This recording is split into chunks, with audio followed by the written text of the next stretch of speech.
Hey, She Slayers, and welcome to another episode of She Slays the Day podcast. I am your host, Dr. Lauryn Brunswick, and today we have a special episode. It is a solo.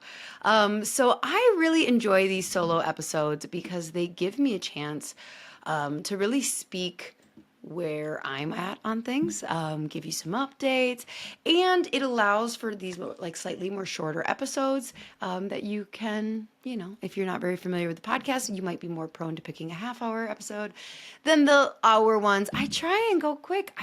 I'm long-winded, people. I'm very long-winded. Okay, so I am raw dogging this episode in the sense that I got this message from a student yesterday. And it just sparked like I need to record an episode on insurance because I haven't done one on insurance in a while. And so I just sat down and like wrote down all of my thoughts on this. I didn't even want to talk to Chad about it. Honestly, I was just so like, yes, this is the message that needs to come through. I don't want Chat's opinion. Also, for those of you who are in the podcast world, Chat and I just get in fights when I try and have her like fix my outlines and stuff because I'm like, what are you doing? Why did you do that? You're like, so anyways, this is just from me to you. So this year, this December is going to be my chiropractic clinic's 15th anniversary. I graduated in October of 2010 and started a practice in December of 2010. And this is our 10th year of being out of network. Now, I got a message yesterday from one of the students in our Uncharted CEO program. That's our 8-week program where we help clinic owners really become like cash flow, like teach you to diversify, create more profitability. It's very, very our wealth building thing for clinic owners. You can join in January. But anyway, so one of the students that's going through it now sent a message and said like, I'm going to have to get out of network. There's just no way around it. I'm going to finally bite the bullet.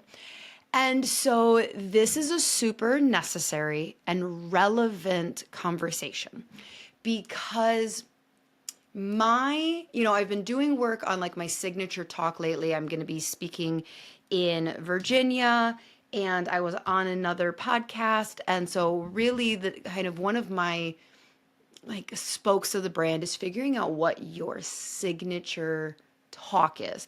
And it's different than your niche. Your signature talk is like basically why you have the niche you have, and you often have a framework for it. And so my signature like message is really around helping healthcare providers get more freedom, avoiding burnout, and diversifying. And diversifying requires profit margins. We'll get there. So, that's why the three main areas that we talk about on this podcast are helping healthcare providers avoid becoming broke, bored, and burnt out. Okay. So there are lots of business models. I just want to say this now that can run a super profitable clinic with insurance. Okay. But after working with hundreds of students, chiropractors, veterinarians, dentists, acupuncturists, and physical therapists, really, a lot of them come to this issue when we are working on organizing the cash flow and profitability of their clinic. A lot of them come to this conundrum of being in network. So if you listen to this, and you're like, we don't have profit issues, we don't have any of these issues, being in network is working for us, stay in network. Totally. But for those of you that are in network, I would just recommend that you listen to this episode and allow God to just like speak to you of what could bring more ease to your life. So in that, we're going to pray and then we're going to jump right in. Dear God, I see so many of these healthcare providers just suffering and hurting. They're dealing with, financial stress and just all of these clinic burdens, and that's just not what they were called to do. And I just wish that I could like wave a magic wand and make this career that they were called to so much more enjoyable. And so God, just like speak to them today as they are listening to this, that hopefully something gets inspired in them to take action on, if it's not insurance, of just creating this career, realizing that this career deserves to take care of them too, and that they can find joy in this, but they're going to need to create it themselves. In your name, we pray. Amen. So, let me tell you a story. It is December of 2010. I am 24 years old. Kirby and I just got married in September, graduated in October, and we are opening a practice in a town of 2,400 people that already has 3 other chiropractors. Do they take insurance? Yes, they do. Does the town over have 12 other chiropractors in the town of 9,000 that they all take all insurance? Why, I'm glad you asked. Yes, they do. So I graduated from Northwestern Health Sciences University. I have not received a cease and desist yet. Let me just say it's not the most philosophical group of people. So I came out not even questioning whether I would take insurance. I knew I wanted to be a pediatric focus and prenatal. If you're focusing on pediatric, for the non-chiros in the room, when you are a pediatric chiropractor, you are not working on musculoskeletal issues. Most often you're working on nervous system regulation issues, immune system, sleep, digestion, focus. Okay, what have you. So I didn't really think too much about this. I knew I wanted to be pediatric, and of course I was going to be in network. So literally, because I ran my front desk for a while until we got to like 50 to 75 a week, if a patient called and said, do you take XYZ insurance? I would say, not yet, but I will apply today. Like, you need to understand also, this was extremely rural. Like, if you didn't get that from the town I was opening up was 2,400 and the big town was 9,000, that's rounding up. This was also very poor. So the average household income was around 55,000. And 60% of kids were on state Medicaid. Wisconsin Medicaid is a interesting thing where it will pay at the time. Now it's gotten a little less, but like barely. We're not going to get into it. But at the time, unlimited visits for about like $22 of reimbursement. And when I say unlimited, I mean unlimited. So 60% of kids are on insurance, so we grew fast. We got to about $500,000 a year with 2 CAs and moi, and an 800 square foot building or like apartment type thing, that I think my rent was like $400. So when I tell you that when we first decided that maybe we should get out of network with insurance, it had nothing to do with profitability. We were doing real good profitability wise. We were probably sitting at like 10%, if that, expense margin on $500,000. So for us, it was really the risk that started to become this like thing in our gut. When you're getting like $40,000, we were 80% insurance, so like $40,000 insurance a month. You're doing pediatrics, you're not playing the insurance game. Like, insurance likes musculoskeletal conditions on adults, less than 12 visits, like, like we knew. And so it was really this idea that at any given point, an insurance company could just come and do an audit and we wouldn't have passed. Like, we wouldn't have. And then, once you have that like little seed in your like gut, or like whatever, nugget in your gut where you're like, oh God, this could happen. Then what do you notice on the news? What do you start hearing? You just start hearing stories about audits and these chiropractors, like being told like, you owe us we backdated 6 years and you owe us hundreds of thousands of dollars and it is by like the end of the month. And so really from a place of, I don't want to be one letter in the mail away from losing what I'm building away. And so we started the process with a lot of math, and it was definitely a strategy of getting out of network. Now, I'm not going to spend time going into what that process was on this episode. I know that if you go back to episode number 69, okay, way, way, way back, you're going to have to scroll for a long time. But episode number 69 is me talking about our process of getting out of network. Now, please don't judge me. I would like to think that I've become a better podcaster since, we're at 300 and some. But so I walk you through a 1.5 year process, how we did it, the mindset, all of that. Go back and listen to that. If at the end of this episode, you're like, I think I want to get out of network. How did you do it? Go listen. So here we are. I am in my 10th year of practice, and I continue to talk to docs about whether being in network is fitting the clinic that they want to continue building, whether just because it's what they've always done, whether that it still has a place for the next 10 years, 20 years of their career. And so we're going to do some reflections of me on the other side of being an out of network cash doc for the last 10 years, 5 years in network, 10 years out. So I'm going to start with kind of reflection number 1 is that there was something that happened.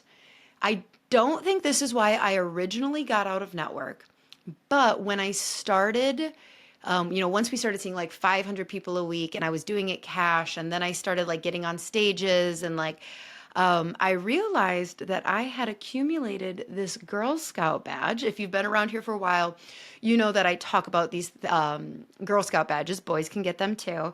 That for our like really high achiever, validation seeking personalities, Enneagram 3s. There are these things in the profession that we accumulate to like help us make us feel worthy and valid. Okay. Being a high volume, cash clinic. These are some of your Girl Scout badges. Other Girl Scout badges are home birth, breastfeeding for 2 years. These are just, never ever been on an antibiotic. These are all the badges that we collect to make sure we let the world know that we are worthy of, we're a real chiropractor. Anyways, I digress. So my point here is it's not why I did it, but I know that there are plenty of clinics that feel that they are not as good if they are in network with insurance, and not as good as what? I don't know. That's really only a question they can answer. Do not go out of network for the wrong reasons. Okay? If you are contemplating, first of all, it does not need to be an all or none by any means. If you are 80 to 90% in network, your process may be just looking at the 1 or 2 that are absolutely screwing you over and dropping them. Okay, so it does not need to be all or none. And if you choose to do this, this really needs to come from a very logical place, not a feelings place. Now, luckily, when we got out of network, my husband was very much the logical one. I was the emotional one of like, we're going to do this. So I will say that the lack of fear of being audited is really, really nice. It's very nice to be on this side and to be able to have control over care plans. In Wisconsin, we can do cash discounts, things like that. I think there's different things. Like if you're in Canada, sorry to my Canadians, you guys are just out of luck. But like having the control to run your practice the way you want. If you want to spend 30 minutes with a patient and in that time you are doing nutritional counseling, you're doing this, you're doing that. You are like having a book club. I don't care.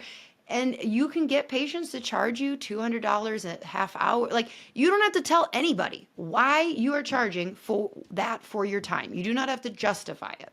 And that's really nice. You don't have to worry about this whole other part of your business of fighting for money that you deserve, like accounts receivables.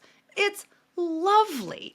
Like, it's just so clean of like, hello, patient, you need this many visits. And this is what we're going to do. And this is what it's going to cost. And I'll give 10% discount or 5% discount if you pay up front or whatever. And I can do that.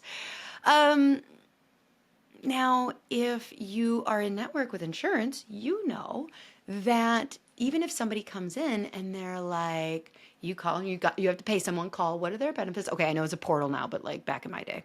And it's like, oh, they've met their deductible. They have unlimited care, 100% coverage. Y'all know that doesn't always work out, right? And like, I just remember the icky feeling of telling a patient one thing, like good news, and then 6, 8, 12 weeks later, have to be this asshat who is like, so they actually didn't cover. And most of the time you can try and paint the insurance company as a bad guy, but either way, it sucks. It really sucks telling someone like they have a huge bill that was completely unanticipated by. So it's really nice.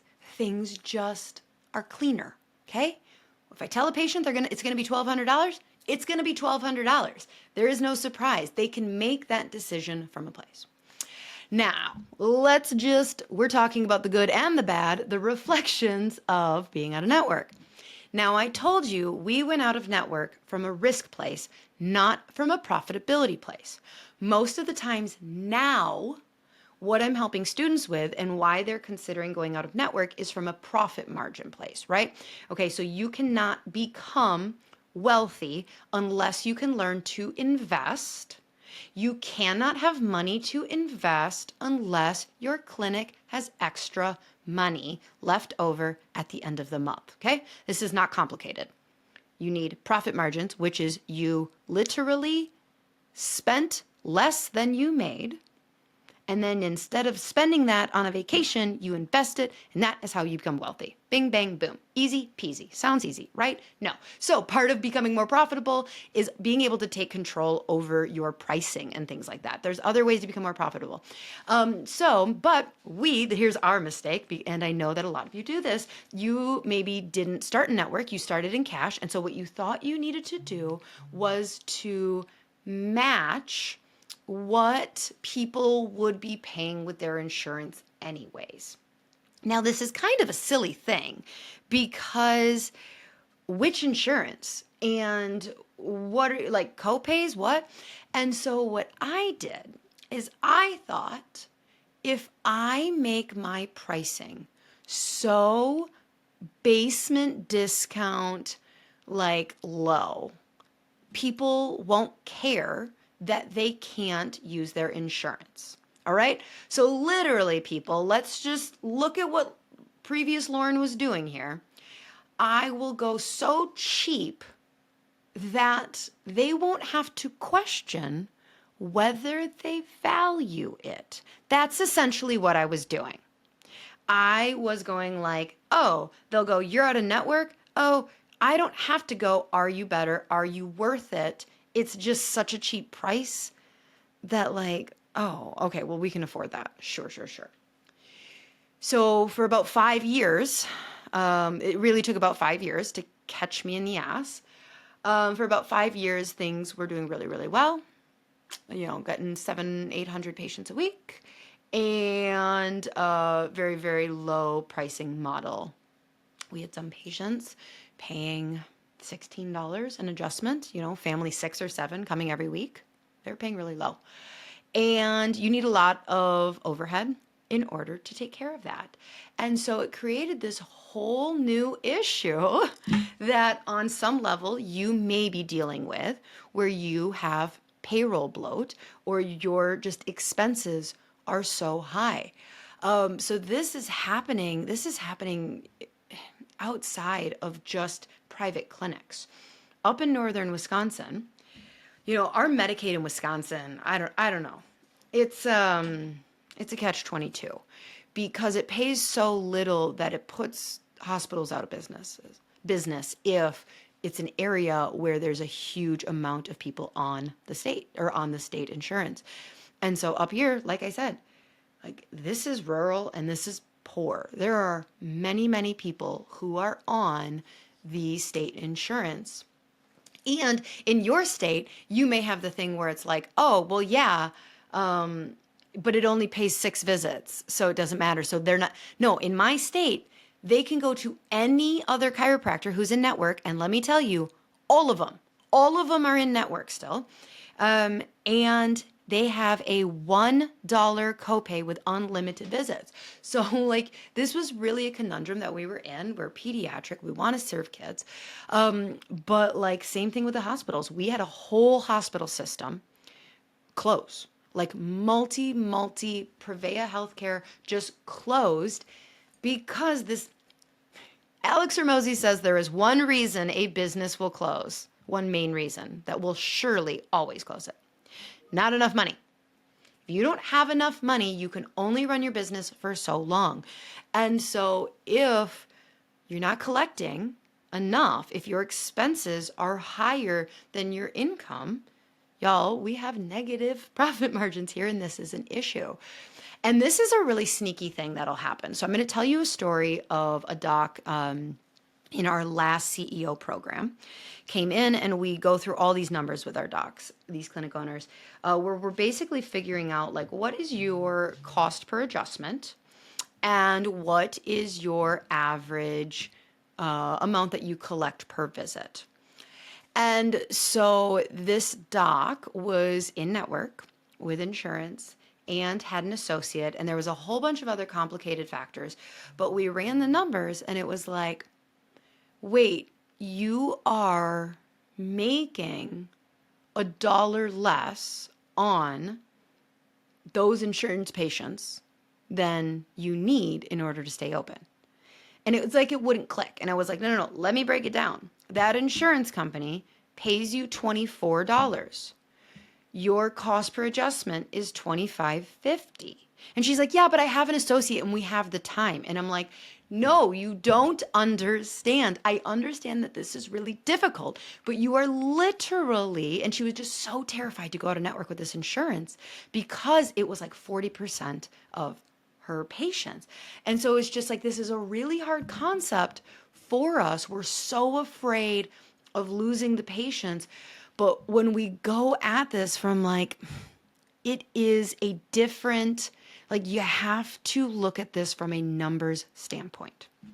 Okay, so it's hard.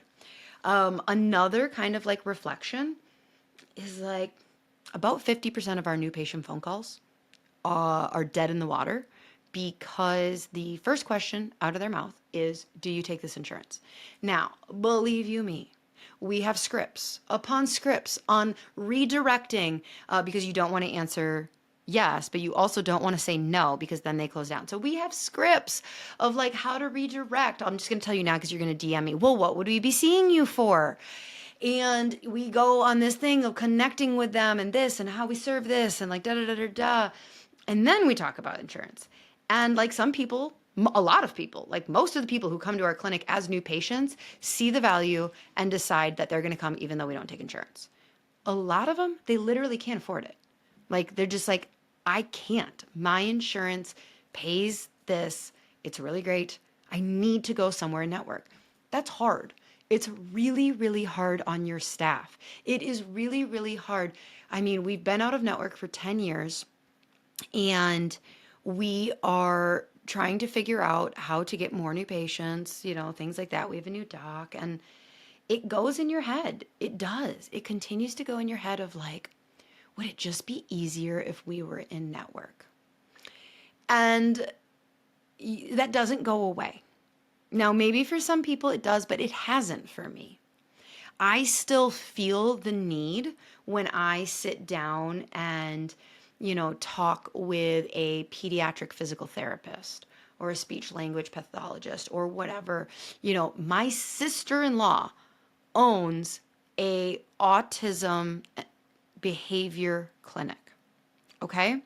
You would think that that would just, like, all of those kids need chiropractic.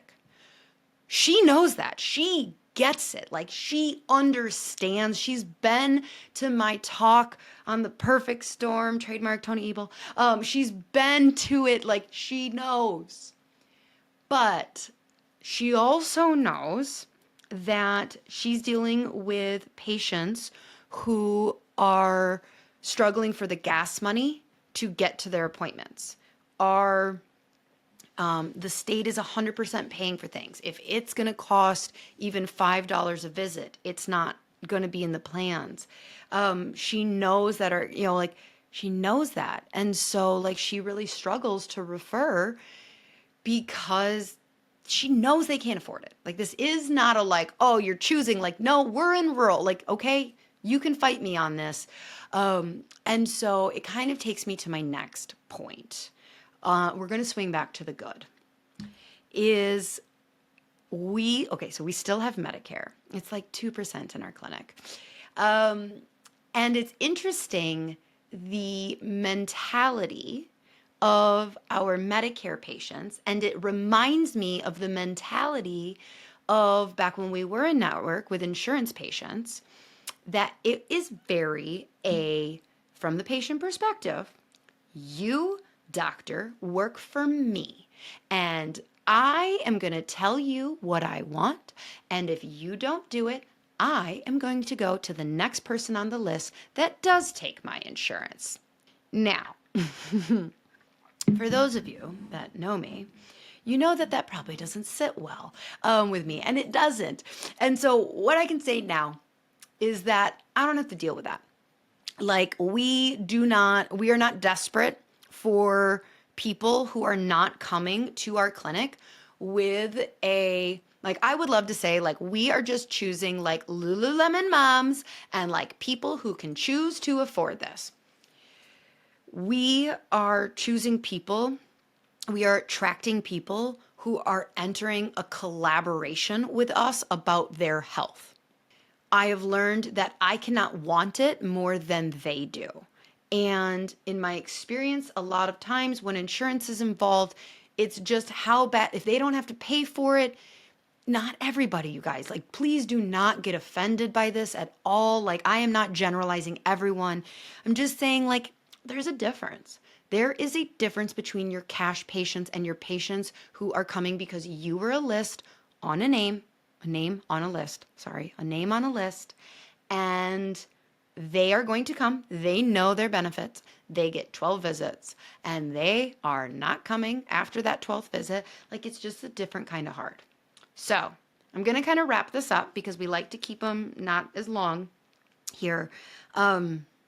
If you are feeling the nudge, I was listening to a podcast the other day with Simon Sinek, and I think his name is Arthur Brooks. And he talked about how every 7 to 13 years in our careers, there is a reinvention that is required for us to stay engaged and happy. So if you are in network and you are frustrated with your practice, it is very likely that you need to reinvent your practice in some way. And might I suggest you run some numbers, talk to someone smart in math, and see if every single insurance company that you are in network with is still serving you. If you need that nudge, today is your nudge. But I will say that it is not the magic bullet that so many providers tell you. We have so much fun in our clinic, but it is hard, easy versus easy, hard. Okay. So we have our patients stick around between 90 to 100 plus visits. The national average for that is like between 10 and 12. Guess why? Because the national average of how much insurance pays is for 10 to 12 visits a year. So it's hard when it's like, damn, we only had 30 new patients this month. We wanted 50.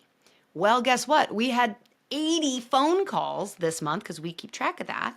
And like a ton of them, what did I do the math? 50 of them didn't get in because of insurance or, whatever. Like, that's hard. Those are hard things to sit with looking at your staff while you're like, we need more, we want more revenue, this. And they're looking at you because they're the ones who have to say, no, we're not in network. And they're looking at you of like, are you sure that being on a network, are you sure this isn't just some Girl Scout badge so you can brag on a stage that you're cash? Like, are you sure? That's a different kind of hard. Okay. Like, it is hard. It just happened. So for any of our family practices, I don't know if this has been something you've experienced the last 2 years specifically, but people are busier than ever and people are counting their pennies more than ever. And so going back to school, like September has been this unwanted exfoliation of patients that were kind of not really that invested, and we were just on the chopping block, and they love us, but they just can't, they're choosing not to afford us anymore. And we've had multiple in the last couple weeks because going back to school is this big time where families are refiguring out their finances and their schedule. And it's, we love you, but we have to go somewhere that takes our insurance. We got a new job. It has amazing insurance. We're so sorry. You have served us for 7 years. We value chiropractic and you're amazing, but we need to go somewhere that takes insurance. That's hard. It's really, really, really hard. But you choose your heart, and the value that is there from patients, the joy, the collaboration, the energy that is in our clinic of like us working with people, it's great. It really, really is great. So my desire was not to sway you one way or the other by any means. If you are an insurance clinic and insurance is working for you, hell to the yeah, okay? It's just something that was on my heart because I did realize I haven't talked about insurance since episode 69. And I know in working with tons of students that this is a real thing you are struggling with. So I hope that this was a message you needed to hear today. If you are fired up about this process, go all the way back, listen to the strategy that I went through to get out of network. It took 1.5 years. You can do it faster. You can do it slower. It does not need to be all or none. But if you are on the other side, if you were in network and are out of network, I would love, love, love if you are happy about that decision for you to screenshot this podcast and share it on your socials. Really that would just be amazing. Help so many other doctors find that freedom and that joy that you have too. We have a boot camp coming up the end of October. We don't have that for you yet, but that is going to be helping you grow your following. But we do have a free webinar coming up September 19th. So if you're listening to this prior to September 19th, it is a completely free webinar. It's like a lunch and learn. I'm not providing lunch. You have to bring your own lunch. It's at 1 p.m. Central Time on September 19th. And we're talking about the number one thing that every healthcare provider needs in order to launch their personal brand online. It's going to be great. I'm just teaching, not selling. So thank you so much for showing up. Thank you so much for leaning in as the audience that you are. I don't get to gush on you guys when I'm interviewing somebody else because it feels weird to gush on you publicly. But since they're not here, I'm just going to take this moment to say, I love you. And you guys have supported this podcast since June of 2019. And I cannot tell you how much being on this journey with you, you have watched me become a completely different person. And I guarantee you that there are people not listening right now because they don't like who I've become. That's okay. That's totally fine. But you're listening. And maybe you're new. You're like, what? Who were you before? We're not going to get into it. But like for those who like, you know what I'm talking about, my OGs, thank you so much for continuing to show up each week and support the podcast. All right. Until next week, She Slayers. Bye.